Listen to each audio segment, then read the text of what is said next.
Ya, seputih. Terima kasih Datuk Endi Petua. Datuk Endi Petua, saya telah membangkitkan isu tentang perancangan dan kawalan plot ratio bangunan di pusat bandar Kuala Lumpur banyak kali di Dewan Yang Mulia ini. Seruan saya ialah seruan warga Kuala Lumpur, tetapi kesannya pihak Kementerian Wilayah Persekutuan dan TPKL tidak mengambil pandangan dan rintihan warga Kuala Lumpur tentang kesesakan trafik dengan seriusnya. Saya merasa kesal untuk melihat semakin banyak bangunan dengan densiti yang tinggi didirikan di kawasan Parlimen Seputih, iaitu di Jalan Kelang Lama, Bandar Baru Seri Petaling, Happy Garden dan Kuchart Entrepreneurs Park. Manakala kawasan saya tiada pengangkutan awam yang lengkap dan stesen LRT terletak di tempat yang jauh dari tempat kediaman penduduk. Saya ingin minta Datuk Bandar dan Menteri Wilayah Persekutuan supaya melawat kawasan saya. Lihatlah kesesakan jalan raya di sekitar kawasan Kuchart Entrepreneurs Park dan Happy Garden sebelum mereka meluluskan apa-apa projek yang mempunyai kepadatan yang terlampau tinggi di kawasan itu. Saya juga minta DBKL henti meluluskan bangunan yang lebih daripada plot ratio 4 di kawasan Parlimen Seputih kerana jalan raya yang sedia ada sudah tidak dapat menampung penambahan kenderaan lagi. Saya difahamkan bahawa DBKL telah meluluskan plot ratio 8 bagi bangunan UDA dan malah plot ratio 15 bagi syarikat berjaya di pusat bandar Kuala Lumpur, iaitu di kawasan Bukit Bintang baru-baru ini.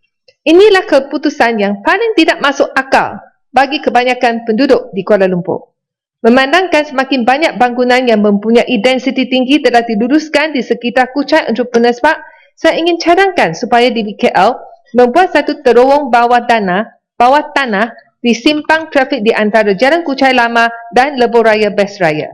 Selain itu, Datuk Bandar Kuala Lumpur juga telah mengumumkan bahawa DBKL akan mengurangkan tempat letak kereta di bangunan baru di pusat bandar Kuala Lumpur yang berdekatan dengan LRT.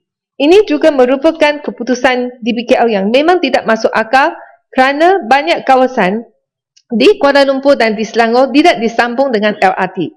Keputusan DBKL tersebut tidak akan menggalakkan penduduk di Lempah Klang untuk naik LRT, tetapi sebaliknya, peraturan perancangan DBKL ini hanyalah menyusahkan rakyat yang merupakan pembayar cukai pintu kepada DBKL.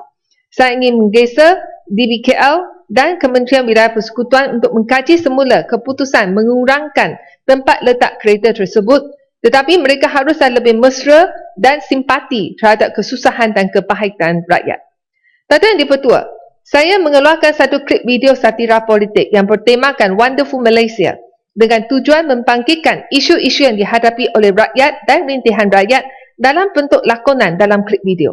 Saya rasa kesal klip video ini kemudian diputarbelikkan oleh pemuda UMNO, NGO UMNO, Menteri UMNO, Utusan Malaysia dan media kawalan Barisan Nasional sebagai klip video yang dikatakan menghina Melayu, Islam, pemimpin negara yang di-Pertuan Agong dan mana keluarga tentera askar yang berkorban di dalam peristiwa Lahad Datu.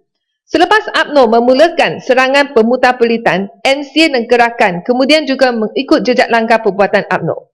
Datuk Yang Dipertua, satira politik merupakan humor yang mengajak rakyat, terutamanya rakyat yang berani berfikir, serta sanggup menggunakan akal fikiran untuk berfikir, untuk memikirkan keadaan semasa dan masa depan negara kita.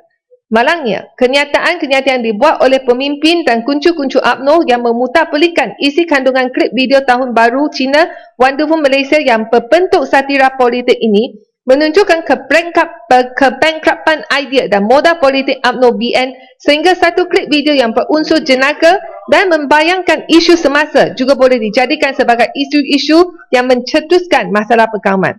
Kelakuan pemimpin dan ahli BN selain menunjukkan mereka tidak ada sense of humor, tetapi kritikan mereka juga menunjukkan mereka cuba cari pasal daripada pemimpin dan ahli Parlimen Pakatan Rakyat demi menutupi kegagalan pentadbiran negara di bawah Kerajaan Barisan Nasional di kalangan masyarakat Melayu. Pemimpin dan kuncu-kuncu UMNO menuduh saya berkata Melayu sial dan Melayu mati dalam permulaan klip video saya.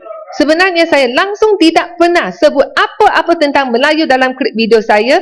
Tajuk klip video saya adalah Malai Sailea, adalah dalam bahasa Mandarin dan Cantonese yang membawa masuk kuda datang dengan hebatnya. Kalau tidak faham bahasa Tionghoa, tanyalah mereka yang fasih dahulu. Janganlah mainkan isu perkauman sehingga memalukan diri. Di sini saya ingin menegaskan bahawa isi kandungan klip video Wonderful Malaysia tidak menyentuh sesiapa pemimpin negara ataupun Perdana Menteri dan tidak sentuh tentang peristiwa Lahad Datu. Tapi isu-isu yang disebutkan hanyalah isu-isu yang sentiasa disebut atau dibincangkan di kalangan rakyat di kedai kopi, di pejabat ataupun di rumah, seperti isu keselamatan, isu inflasi, isu kenaikan harga tol, isu penurunan standard pendidikan universiti tempatan dan sebagainya. Ia langsung tidak mengejek atau merentahkan prestasi tentera kita yang mempertahankan negara dalam peristiwa Lahad Datu. Peristiwa di mana seorang pelancong Taiwan ditembak mati manakala isterinya diculik oleh Lanun di kawasan Pearan Sabah pada tahun lepas memang dirujuk dalam klip video tersebut kerana ia adalah kejadian benar berlaku dan diketahui seluruh dunia. Pepatah Melayu, apabila meludah ke langit, tentu kena muka sendiri. Tuduhan liar yang dilemparkan oleh dua orang Menteri UMNO dari Sabah, iaitu Yang Berhormat Menteri Kemajuan Luar Bandar dan Wilayah dan Menteri Perumahan dan Kerajaan Tempatan, telah menggalakkan lebih orang Sabah menonton dan share klip video saya di Facebook sehingga saya sekarang lebih dikenali di Sabah. Tuan Yang di-Pertua, saya rasa hairan bila saya mengundang Yang Berhormat Menteri Kemajuan Luar Bandar dan Wilayah untuk menonton klip video saya. Beliau menolak undangan saya dan berkata dia ada perkara yang lebih penting daripada menonton klip video saya. Kenyataan ini menunjukkan beliau membuat kritikan yang mengatakan saya menghina keluarga tentera askar Lahad Datu tanpa menonton klip video saya. Selain itu, tuduhan liar daripada para Menteri Kabinet UMNO terhadap klip video saya juga menarik rakyat Malaysia pelbagai bangsa untuk menonton klip video tersebut.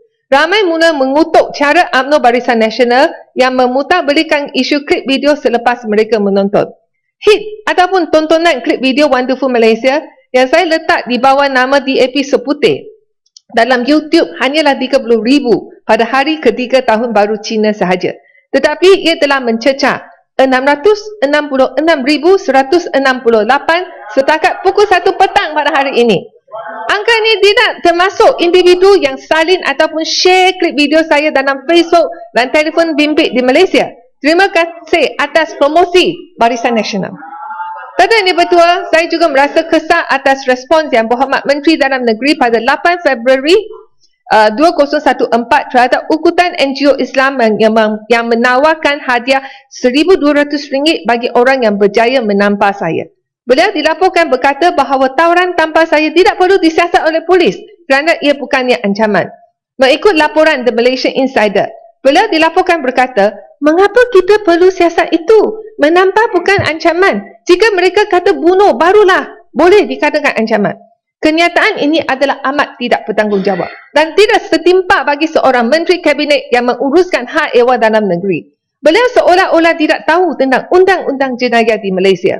Untuk makluman Yang Berhormat Menteri, menampar seseorang merupakan kesalahan di bawah Seksyen 323 di bawah Kanun Keseksaan, manakala mengugut seseorang adalah kesalahan di bawah Seksyen 506 dalam Kanun Keseksaan. Saya cadangkan Yang Berhormat Menteri untuk menghadiri khusus undang-undang jenayah supaya beliau tidak lagi membuat kesilapan seperti ini. Sehubungan dengan itu, saya juga amat tidak puas hati terhadap jawapan diberi oleh Yang Berhormat Menteri Dalam Negeri kepada Yang Berhormat Segambut pada 12 Mac 2014 tentang kes saya.